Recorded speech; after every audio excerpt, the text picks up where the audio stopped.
So, did John Collins Black hide a GPS coordinate for his treasure hunt as an Easter egg right in front of us? Maybe. Stay tuned.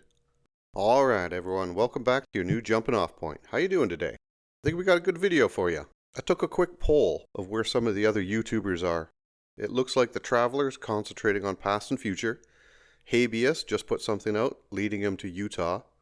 One Clue, they're concentrating on Washington, but they haven't actually staked a flag yet. And Cowlazar, they seem to be concentrating on the word search as well. I think this video is going to make one of them very happy. There's a couple other channels, but I need a little more time to go through their content. Alright, let's get into it. And today we're on the hunt for GPS coordinates. And as for this video, here's our roadmap for today.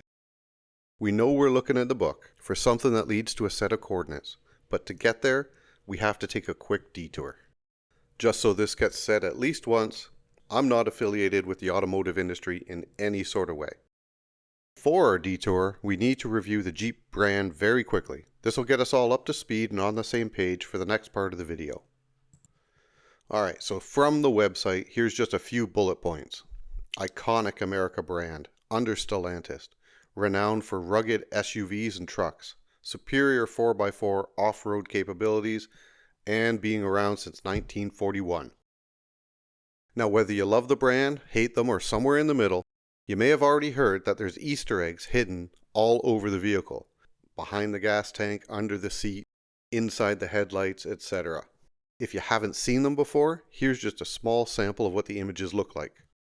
The idea is that these Easter eggs are an exciting little bonus for you to discover. And it varies by models, but some new owners are told when they pick up their vehicle that there's up to 30 different Easter eggs for them to find.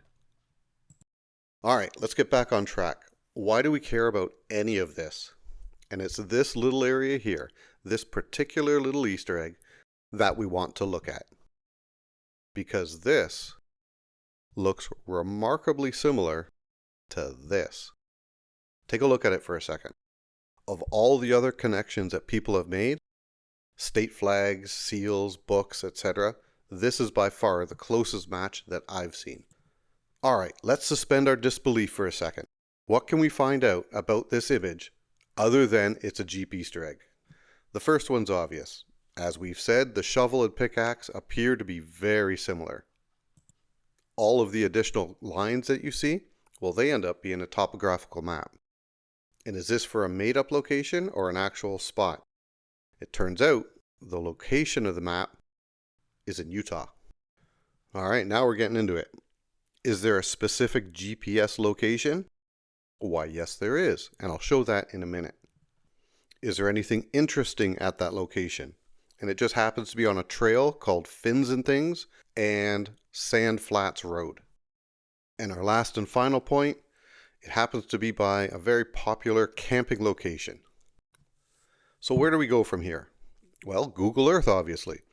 And we plug the coordinates in at the location. And this is what the area looks like. Now, good news, bad news, depending on what you want to do with it. Fins and Things Trail, absolutely, 100%, you need four-wheel drive to get through that. In a previous interview, John's already said, technically, one of the roads might be a little bumpy, but you do not need four-wheel drive to get there. So while it may be fun to do, the Fins and Things Trail might not be where the treasure is. On the other hand, Sand Flats Road, you do not need four-wheel drive to travel on this road. So wrapping this up, if the symbol is a GPS location and you can get to it without a four-wheel drive vehicle, it might be worth checking out. Alright, that's all for today folks. I appreciate you sticking around. If you haven't seen this other video on what the final box location might look like, check out this link. Other than that, we'll see you next time. Cheers.